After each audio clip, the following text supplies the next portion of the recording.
வணக்கம் நேயர்களே, இது ஷர்மிளா டாக்கீஸ். நான் உங்கள் டாக்டர் ஷர்மிளா.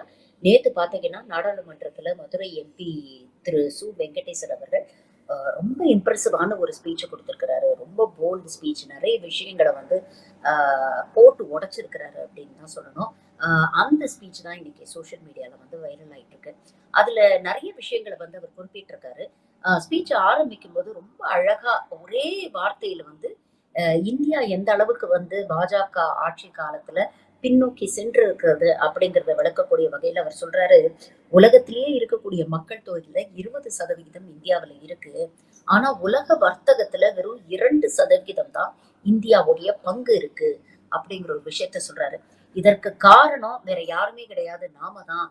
இன்னைக்கு பாத்தீங்கன்னா சைனா வந்து ஒரு டீப் சீக் ஏஐ அப்படிங்கிற ஒரு செயற்கை நுண்ணறிவு ஆப் ஒண்ணு டெவலப் பண்ணி இன்னைக்கு உலகத்துக்கே அது ஒரு பெரிய அச்சுறுத்தலை கொடுக்குது. இது எப்படி எதிர்கொள்ளுது அப்படிங்கிறது அமெரிக்கா போன்ற பெரிய பெரிய நாடுகள் வந்து இதுக்கு தயாராகிட்டு இருக்கு. ஆனா மாறாக நாம இங்க என்ன பண்ணிட்டு இருக்கோம் அப்படின்னு பாத்தீங்கன்னா, இந்தியாவிலேயே ரொம்ப பிரஸ்டீஜியஸ் ஒரு இன்ஸ்டிடியூஷனான ஐஐடி மெட்ராஸ் போன்ற இன்ஸ்டிடியூஷனை சேர்ந்த அந்த இன்ஸ்டிடியூஷனோட தலைவர் ஒரு ரெப்யூட்டட் சயின்ஸ் ப்ரொஃபசர் வந்து ஜுரத்துக்கு வந்து மாட்டு மூத்திரம் குடிச்சா ஜுரம் குணமாயிடும் அப்படிங்கிற அளவுக்கு பேசிட்டு இருக்கிறாரு. இந்த அளவுக்கு சயின்ஸுக்கு விரோதமான பிராக்டிக்கல் விஷயங்களுக்கு விரோதமான ஒரு போக்கை தான் இங்க வந்து அரசு கையாண்டுகிட்டு இருக்கு. இதனாலதான் பல விஷயங்கள்ல நாம இன்னும் முன்னேறாம பின்தங்கி இருக்கிறோம் அப்படிங்கிற ஒரு விஷயத்த சொல்றாரு. அதே மாதிரி ஒன் நேஷன் ஒன் டாக்ஸ் அப்படின்னு தொடர்ந்து நீங்க பேசிக்கிட்டு இருக்கீங்க. ஆனா ஒரு பாப்கார்னுக்கு மட்டுமே 3 விதமான வரியை நீங்க இங்க போட்டுக்கிட்டு இருக்கீங்க. சாதாரண பாப்கார்ன் அப்படின்னா அதுக்கு 5%, அதே நீங்க கார்ட்போர்ட் அட்டையில பேக் பண்ணா 12%, அதுல வந்து இனிப்பு சேர்த்தீங்கன்னா 18%, 3 வகையான ஒரு வரியை போட்டுட்டு இருக்கீங்க. இங்க பெரும்பாலான வரி கட்டக்கூடிய மக்கள் யாருன்னு பாத்தீங்கன்னா, ஏழை எளிய நடுத்தர குடும்பத்தை சேர்ந்தவங்க தான் கட்டிட்டு இருக்கிறாங்க. இந்தியாவுடைய 1% நபர்கள் கிட்ட இந்த நாட்டுடைய 40% சொத்து போய் சேருது. பொருளாதாரம் அவங்க கையில தான் இருக்கு. பணம் அவங்க கைக்கு தான் போய் சேருது. அப்ப நியாயமா பார்த்தா அந்த 1% இருக்கக்கூடிய அந்த மக்களுக்கு தான் நீங்க வரி விதிக்கணும். ஆனா அப்படிப்பட்ட கார்ப்பரேட்டுகளுக்கு நீங்க வரி தள்ளுபடி குடுக்குறீங்க. அவங்க கிட்ட நியாயமா வசூல் பண்ண வேண்டிய வரிய நீங்க வசூல் பண்ணீங்கன்னா, மீதி 99% இந்தியர்களுக்கு இவ்ளோ வரி சுமையை ஏற்ற வேண்டிய தேவையே இருக்காது. ஆனா அத பத்தி என்னைக்கு இந்த அரசாங்கம் கவலைப்பட்டிருக்கு? அப்படிங்கிற ஒரு கேள்வியும் கேட்டிருக்கிறார். இது எல்லாத்தையும் தாண்டி தமிழ்நாடை சார்ந்து அவர் பேசும்போது ஒரு முக்கியமான விஷயத்த கொடுத்திருக்கிறார். இந்த 10 வருஷத்துல இந்த ஒன்றிய அரசு பாத்தீங்கன்னா, தமிழ்நாடுடைய தேவைகள், உரிமைகள், பெருமைகள் எல்லாத்தையுமே தொடர்ந்து மறுத்துக்கிட்டு வருது அப்படிங்கிற ஒரு விஷயத்த குறிப்பிடுறாரு. உதாரணத்துக்கு மெட்ரோ ரயில் திட்டம் எடுத்துக்கோங்களேன். இந்த நாட்டிலேயே கிட்டத்தட்ட 1000 கிலோமீட்டருக்கு நாங்க மெட்ரோ ரயில் இன்ஸ்டால் பண்ணியிருக்கிறோம். உலக நாடுகள்லயே 3வது பெரிய நாடாக இந்தியா இருக்கு மெட்ரோ ரயில பொறுத்த வரைக்கும் அப்படின்னு ஒரு பக்கம் ஒன்றிய அரசு பெருமை பேசுது. ஆனா மற்ற பாஜக ஆளக்கூடிய மாநிலங்களே தமிழ்நாடையும் கம்பேர் பண்ணி பாருங்க. உத்தரப்பிரதேஷ்ல 5 நகரங்கள்ல மெட்ரோ இருக்கு. குஜராத்லயும், மகாராஷ்டிராலயும், மத்திய பிரதேஷ்லயும் தலா 3, 4 நகரங்கள்ல வந்து மெட்ரோ இருக்கு. ஆனா தமிழ்நாட பொறுத்த வரைக்கும் சென்னையில மட்டுமே, சென்னை நகரத்தில் மட்டுமே மெட்ரோ, அதுவும் வெறும் 54 கிலோமீட்டர். அந்த 54 கிலோமீட்டரை முழுமையா முடிக்கிறதுக்கு ஒன்றிய அரசு கிட்ட அவ்வளவு மல்லு கட்ட வேண்டியிருக்கு. இதுல மதுரைக்கு மெட்ரோ, கோயம்புத்தூருக்கு மெட்ரோ அப்படின்னு அனௌன்ஸ்மெண்ட் எல்லாம் பண்ணாங்க. ஆனா இன்னைக்கு வரைக்கும் அதுக்காக இந்த ஒன்றிய அரசு ஒரு துரும்ப கூட கிள்ளி போடல. மதுரை எய்ம்ஸ் வரும் வரும்னு சொல்லிக்கிட்டே இருக்கிறாங்க. ஆனா அதை நோக்கி இந்த அரசு என்ன செஞ்சிருக்கு? இப்படிப்பட்ட முக்கியமான கேள்விகளை வந்து எழுப்புறாரு. இப்ப நடந்து முடிஞ்ச பட்ஜெட் செஷன்ல கூட நீங்க பாத்தீங்கன்னா, இந்த ஒன்றிய அரசுக்கு ஆதரவு கொடுக்கக்கூடிய பீகாருடைய தேர்தல் வரப்போகுது அப்படிங்கிறதுனால பீகாருக்கு தேவையான பல விஷயங்களை வந்து அனௌன்ஸ் பண்ணிருக்கீங்க. ஆனா இந்தியாவுடைய பொருளாதாரத்துக்கு நாங்க அவ்வளவு தூரம் கான்ட்ரிபியூட் பண்றோம். இந்த தமிழ்நாடுக்கு நியாயமா வர வேண்டிய கோரிக்கைகளை கூட நிறைவேற்ற முடியாத ஒரு ஒன்றிய அரசா இந்த அரசு இருக்கே அப்படிங்கிற ஒரு கேள்வியை வந்து கேட்டிருக்கிறாரு. நம்ம தேவைகளை நிறைவேற்றதில்ல, நமக்கு நியாயமாக கிடைக்க வேண்டிய உரிமைகளை அவங்க கொடுக்கறது இல்ல. சரி, அட்லீஸ்ட் நம்ம முயற்சியில சில விஷயங்களை நாம சாதிச்சிருக்கோம். அந்த பெருமையையாவது அக்னாலேஜ் பண்ணணும் இல்லையா இந்த ஒன்றிய அரசு?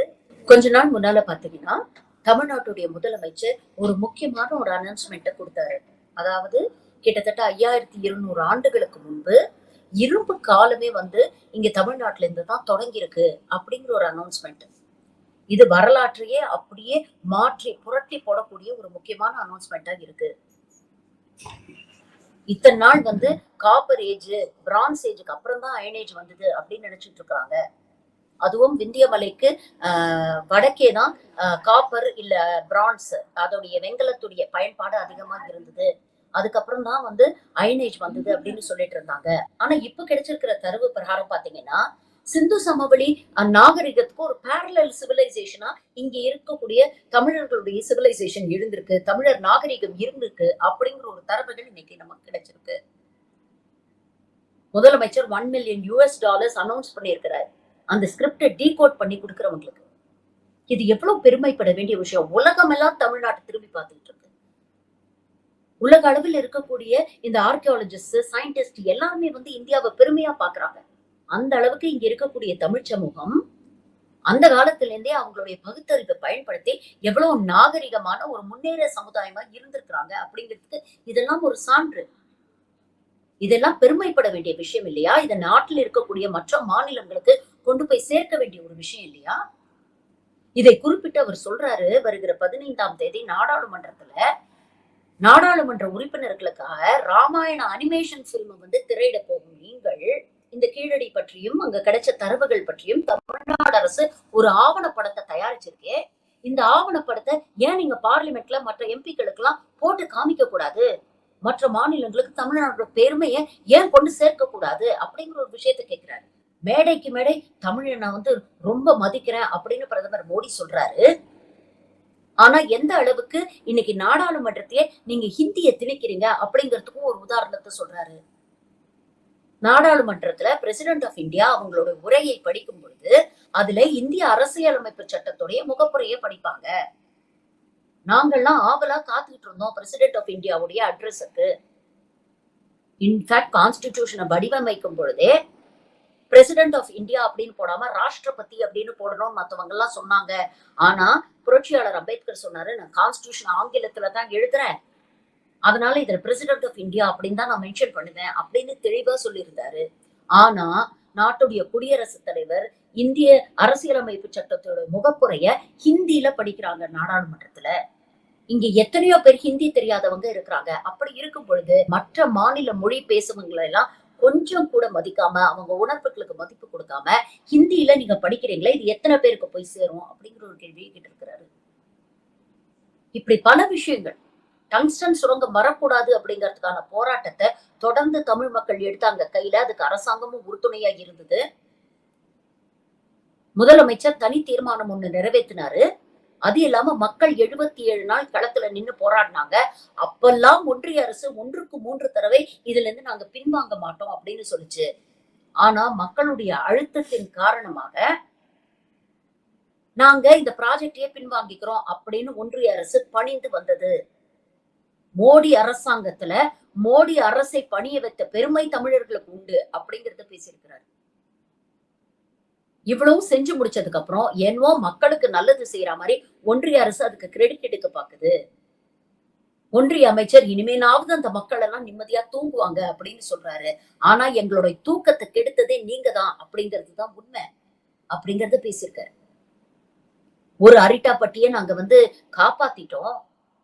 ஆனா அதற்கு எத்தனை அரிட்டாப்பட்டியை இந்த ஒன்றிய அரசாங்கம் பலி கொடுக்குது அப்படின்னா, அரிய வகை கனிம வளங்களை எடுக்கக்கூடிய அதிகாரத்தை கார்ப்பரேட் கையில கொடுக்கறதுக்கு இந்த ஒன்றிய அரசாங்கம் தீர்மானம் போட்டு முடிவு பண்ணிருக்கு. இந்த நாட்டுடைய வளத்தை கார்ப்பரேட்டுகள் கொள்ளையடிக்கிறதுக்கு இந்த ஒன்றிய அரசாங்கம் எந்த அளவுக்கு துணை போகுது அப்படிங்கிற விஷயத்தை சுட்டி காட்டி பேசியிருக்கிறார். இப்படி பல விஷயங்களை நாடாளுமன்றத்துல அவர் தமிழ்ல பேசியிருக்கிறார். ஆனா அன்பார்ச்சுனேட்லி என்ன அப்படின்னு பாத்தீங்கன்னா, மோடி அரசாங்கம் கொண்டு வந்த புது ரூல் படி இதெல்லாம் லைவா டெலிகாஸ்ட் பண்ண மாட்டோம்.